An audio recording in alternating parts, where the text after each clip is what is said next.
Hello everyone, the warm-up channel is with you, and today we will talk about the situation at the front and what changes have occurred over the past day. And let's as always start with the losses that the Russian army suffered over the past day.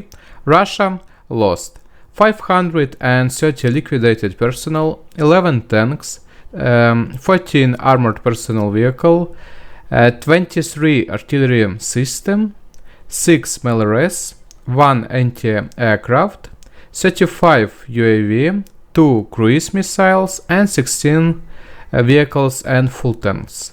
Very good result for Ukrainian army. At the front today in principle unchanged, violation all norms of international humanitarian laws and customs of warfare. The Russian enemies are building fortifications at the expense of looting the local population. Thus, in the settlement of Blagodatne, here, Kherson region, building materials and metal construction of estates for the equipment of engineering fortification are taken from private households of civilians. Aviation of the defense forces carried out 22 strikes during the past day. It was confirmed that 18 areas of concentration of weapons and military equipment and support point, as well as 3 positions of the enemy's anti-aircraft missile system, were hit. A defense unit shot down 3 cruise missiles also.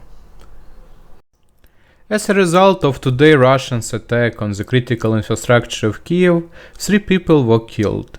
There are employees of one of the infrastructure facilities. The mayor of the capital, Vitaly Klitschko, said, according to the mayor, 2 objects were significantly damaged. City services are doing everything possible to eliminate the consequences of an emergency situation. Around 8:30 in the morning on October 18, the Russian enemies launched 8 rockets at Kharkiv. Osnoviansky and Slobitsky districts came under fire. At the site of the shelling, investigators found fragments of S-300 missiles. Sergei Bolvinov, head of the investigative department of the main directorate of the National Police in the Kharkiv region, reported this. The German Iris-T air defense system has already been on combat duty in Ukraine and has shown its first result.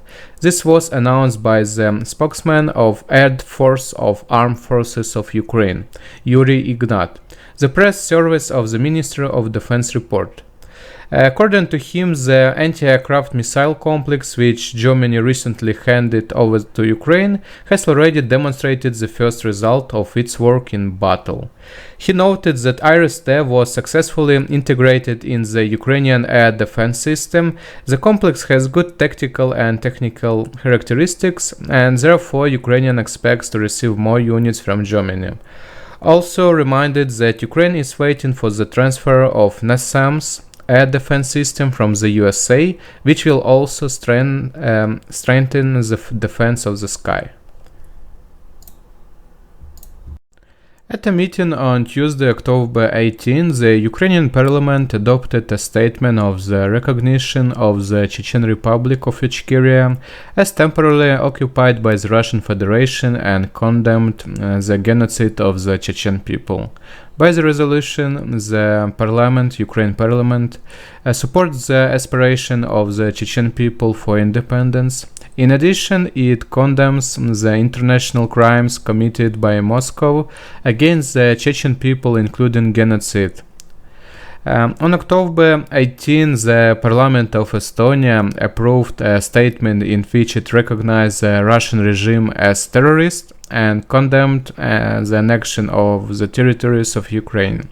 The application was approved by 88 deputies. No one abstained or voted against. The deputies state that Estonia will never recognize the violation of Ukraine's territorial integrity as a result of aggression and pseudo-referendums.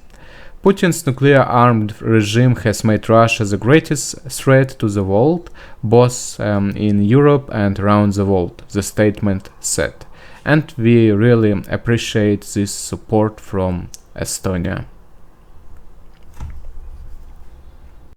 On this I have everything. Thank you all for your attention. If this video was useful for you, please like and subscribe to the channel so you can support me. Thank you all and see you tomorrow.